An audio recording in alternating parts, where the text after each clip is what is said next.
हाँ लक्ष्मी बेटा,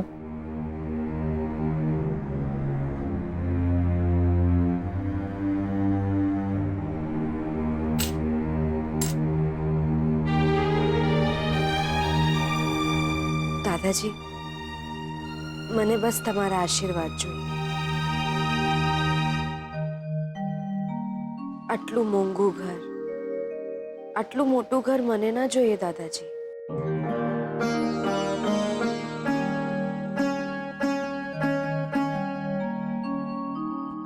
જરૂર. એક બાજુ દાદાજી કહે છે અને બીજી બાજુ દાદાજી આપેલું ઘર પાછું આપ્યું. આ ઘરની દીકરી માટે અમે આટલું તો કરી શકીએ ને.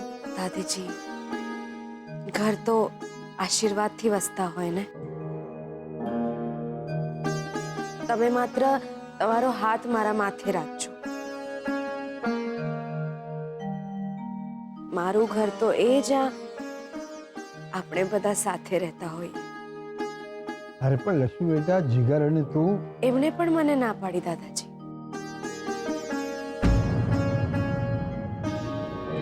આ ઘર પર માત્ર સારિકા ફોઈનો હક. આને કહેવાય સંસ્કાર. કરોડો રૂપિયાના ઘર કરતા આપણા આશીર્વાદ વધારે મોંઘા કર્યા છોકરીએ.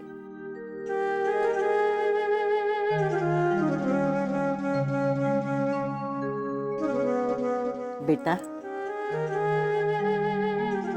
મારા ઘરે તે જન્મ કેમ ન લીધો?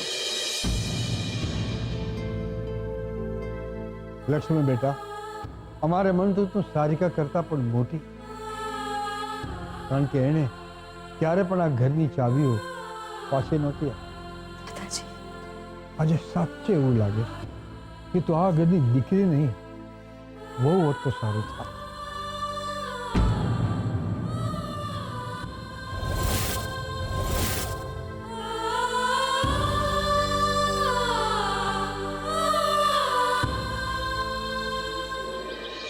કેવું છે હવે મમ્મી? સારું છે. હવે શું હતું? સાચું કહું છું કે તારા ડેડની પિંડદાન વિધિનું સાંભળીને મમ્મા બહુ જ ડિસ્ટર્બ થઈ ગઈ. યુ નો, તારા ડેડ અને મારી મમ્મા બંને બેસ્ટ ફ્રેન્ડ્સ હતા. આઈ નો. અને તારા ડેડની આ વિધિનું સાંભળીને મમ્માને સતત એ જ બધું યાદ આવતું. મને બધી વાતની ખબર તો નથી, પણ ડેડે કહ્યું છે કે એ દિવસે મમ્માને સતત એ જ એક્સિડન્ટ યાદ આવતો હતો. સમજી શકું છું શ્રુતિ, એમની આંખોની સામે એક્સિડન્ટ થયો હતો. મારી મમ્માએ તારા ડેડને બચાવવાનો બહુ જ પ્રયત્ન કર્યો. ડેડ તો દોરડું લેવા માટે દોડી રહ્યા હતા. આ મારા પપ્પા એક કામ પાડીને પોતાની દીકરી ગણીને પૈસા ઉડાવી રહ્યા છે. રણજીત, આ મારા રૂપિયા છે, મારા. રણજીત, મને કંઈ જ નથી ખબર. તારે જે કરવું હોય ને તું એ કર. આ મિલકત આપણા નામે જોઈએ. જો આ 250 કરોડ રૂપિયા હાથમાંથી ગયા તો તું ડિવોર્સ માટે તૈયાર રહેજે.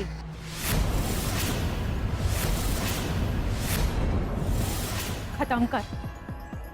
શોધનને ખતમ કર. આ એક જ રસ્તો આપણી પાસે બાકી રહ્યો છે હવે. સારિકા 3 થી 4 વાર અટેક કરી ચૂક્યો છું એના ઉપર, પણ દર વખતે અણીને સમય બચી જાય છે. શું તે શોધન પર અટેક કર્યો છે? હા, શોધન મુંબઈ ગયો હતો ત્યારે આપણી ફેક્ટરીમાં મજૂરને કરંટ લાગવાથી એ જેલ ભેગો થયો હતો ત્યારે. સારિકા, મેં તો અંબિકાબેનને પણ ખતમ કરવાનું કાવતરું કર્યું હતું, પણ અને જો ને આ છેલ્લે શું થયું, ડોક્ટરને રિપોર્ટ પણ ખોટો છે એને ખબર પડી ગઈ. સારિકા, દર વખતે કંઈક ને કંઈક એવું થાય છે કે શોધન બચી જાય છે.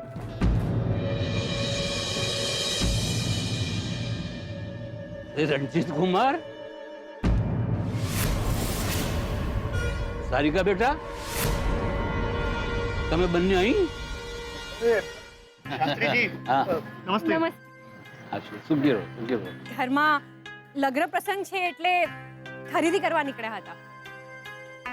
બહુ સરસ બેટા, બહુ સરસ. ગમ્યું મને. મારા સગામાં એક મરણ થયું હતું. આજે 12મું હતું એટલે ત્યાં ગયો હતો. આવતો હતો ને તમને જોયા એટલે અહીં આવ્યો. ઘરે બધા મજામાં ને? મજામાં? હા, શોધન કેમ છે? મજામાં છે. ઘરમાં લગ્નની તૈયારીઓ ચાલુ છે તો, અને હા આમ પણ ઘરમાં બબ્બે લગ્ન છે ને, શોધન શ્રુતિના અને જીગર લક્ષ્મીના.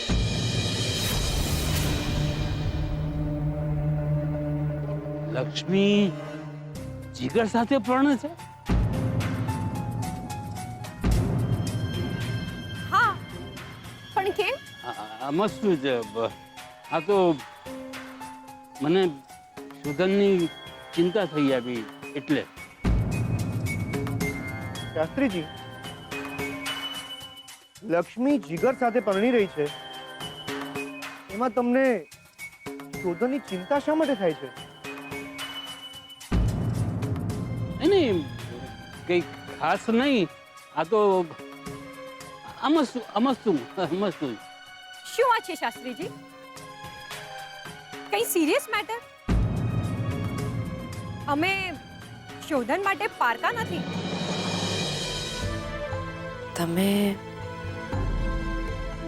તમે શ્રુતિબેનને પ્રેમ કરો છો, પણ હું તમે જીગરને પ્રેમ નથી કરતા, જાણો છો. જીગર તમને પ્રેમ કરે છે, ખૂબ જ. સાચવશે તમને.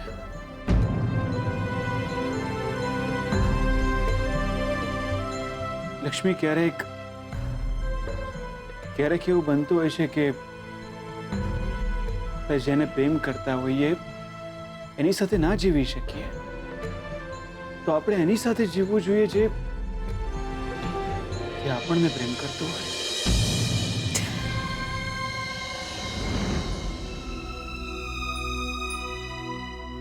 પહેલી વાર તમે મારી પાસે કંઈ માંગ્યું, એ પણ વચન. જીવ તો નથી માંગ્યો મેં. ક્યારેક જીવ કરતા જીવતર આપવું વધારે કપરું હોય છે. તમે ખુશ છો ને?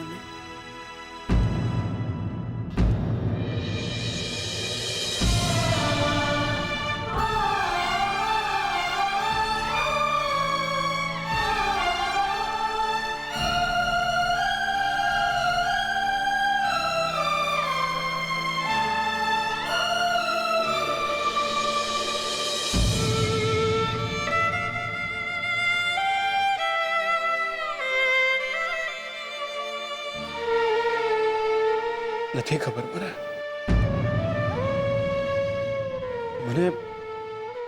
મને સાચા નથી ખબર. હું ખુશ છું કે દુખી છું નથી ખબર.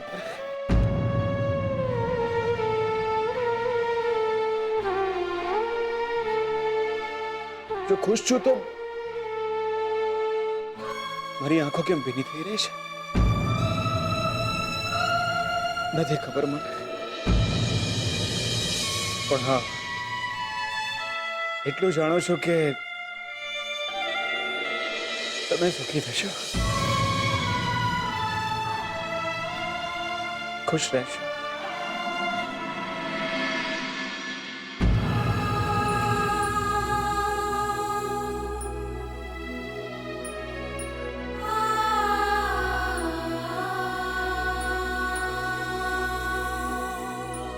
હજુ પણ મને યાદ છે એ રાત.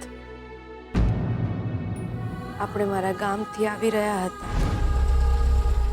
અને રસ્તામાં જમવા માટે રોકાઈ ગયા. ત્યાં મને ખબર પડી કે